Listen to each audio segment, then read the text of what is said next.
Bruh. Oh, man. Well, I mean,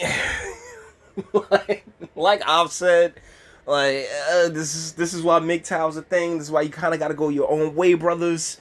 This is why the red pill is so important because yeah, like at the legal level, this is where the responsibility, self responsibility matters more than ever. Okay.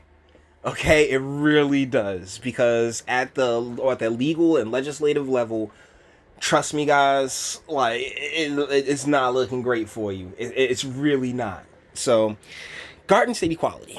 Assembly Committee unanimously approves ban on gay plus trans panic defense. Assembly Committee unanimously approves ban on the defense. New Jersey moves towards becoming the ninth state to ban the anti-LGBTQ legal practice, following 5 other states in 2019. Today, the New Jersey Assembly Judiciary Committee unanimously approved legislation to ban the defense, setting New Jersey on the path to become... Come on! Make no mistake, the gay and trans panic defense is flat-out legal malpractice, and it's time for New Jersey to outlaw this horrific and discriminatory legal strategy, said Christian Fuscarino, executive director of GSE. So basically, like if you go and you hook up with this chick that turns out not to be a chick, and you spaz, and it's like that scene in Kill Bill, like you know, like wait, what? Yeah, bruh, you going down.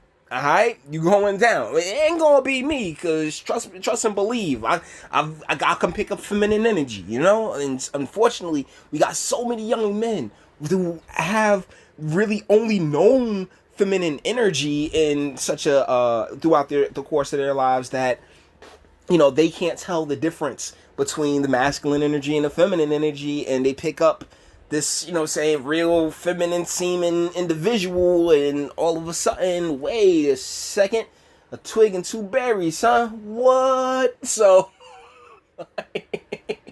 I've said on multiple occasions that I don't know. I just don't know how I'd react. So I try to make sure that I'm not in a position to to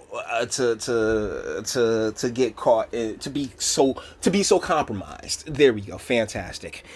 At the time when hate crimes against the alphabet community, particularly trans people, are on the rise in New Jersey, our lawmakers must send a strong, clear message that hate and intolerance are not welcome in our state and can never serve as an excuse for violent crimes, particularly murder. Very true. And here's the crazy part, y'all. It's like, y'all, particularly these dudes, like, throughout the hood, you just got a ton of dudes that want to be chicks running around. Like, yo, I was in 7-Eleven the other day, and it's just like this 5 o'clock shadow, wig, heels, everything. Just, oh man, what?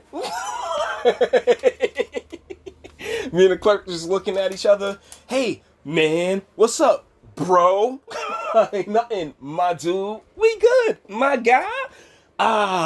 Testosterone. Cause, woo, that was insane. That was insane. Garden State Equality Board member Thomas Pruill, who testified before the New Jersey Assembly Judiciary Committee this morning, said we must end this discriminatory legal strategy that allows murderers of LGBTQ people to use bigotry as a defense and blame their victim. It is time that New Jersey joined 8 other states, including New York, Connecticut, and California, that have banned the gay and trans panic defense because it legitimizes and excuses violent criminal acts against our community. No New Jersey jury should hear that an LGBTQ person had it coming simply because of who they are, and no, because like that's the thing, that panic comes from the deception that, oh, I thought you was this one thing, but oh my goodness, you turned out to be this other thing. Wait a second. And as someone who cannot tell you the reaction that I would have if I were to find myself in such a situation, I just, whew, man, I can't call it. I really can't. But it's all circumstantial. No one should be getting murdered. at all. Like, honestly, for any reason. No, let me be clear about this before anybody sits there and says, oh, you're transphobic or anything else like that. I don't want anybody harmed for any reason. That individual that I talked about, like, yeah, we were, just being extra dudeish, but we didn't sit there and be like, yo, what are you? Like, we didn't do anything like that. Why? Because, you know what? Live your life, my guy. Have fun. Don't expect me to acknowledge you as a female, but, live your life over there. Cool. And that, I think that works. But if you ever wonder, oh, Jay, well, why do you want to get out of Jersey? Like, for real. The gay and trans panic defense is legal strategy, which asks the jury to find the victim's sexual orientation or gender identity is to blame for the defendant's violent reaction, including murder. When the defense is employed, the perpetrator claims that their victim's sexual orientation or identity not only explains but excuses their loss of self-control and subsequent assault. And that's the thing. This is actually a terrible interpretation. See, we're just interpreting the law differently right here, right now. It's used as a defense for that deception. Like, oh, wait a second. I thought you... Wait a tick. And once again, this is following that intersectionality doctrine where, gay and trans. No. Gay and is quite a bit different than the trans thing, but they're wrapping trans thing into it because of all their fun intersectionality. In 2019, 5 states have outlawed the panic defense, including Maine, New York, Hawaii, Nevada, and Connecticut. 3 other states have previously outlawed the discriminatory legal strategy: California, Illinois, and Rhode Island. And you know what? I'm actually okay with it. Like I said, it is a matter of self-preservation in this instance. If you, as a guy, do the best you can to pick up on that energy and give a quick feel down there when you're making out, make sure that everything make sure everything's on up and up, and thusly you won't find yourself in such a situation. This I'm not actually terrible. I'm not against. I'm not sitting here saying like, oh no, no.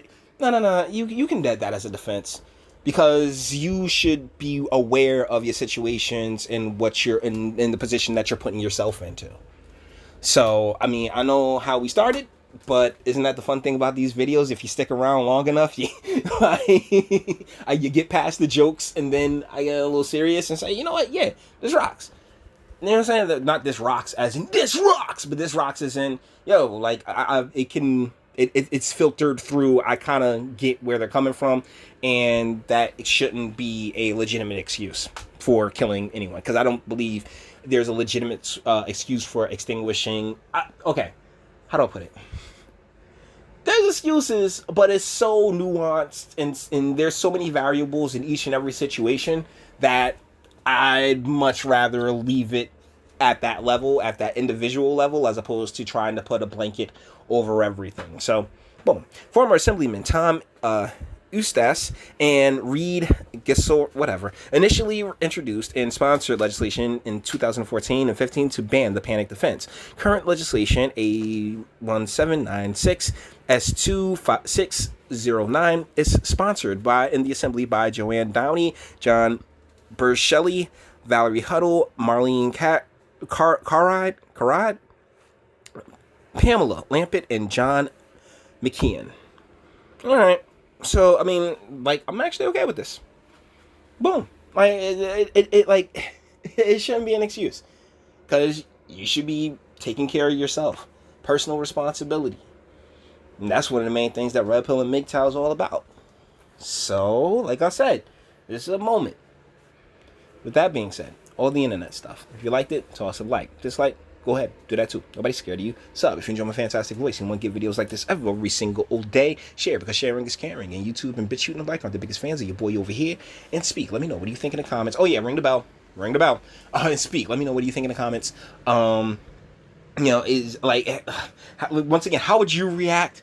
But I got faith in you as the individual to just not put yourself in that position, or at least I recommend that you don't put yourself in such predicaments. But you may feel differently, and that's what I have a comment section for.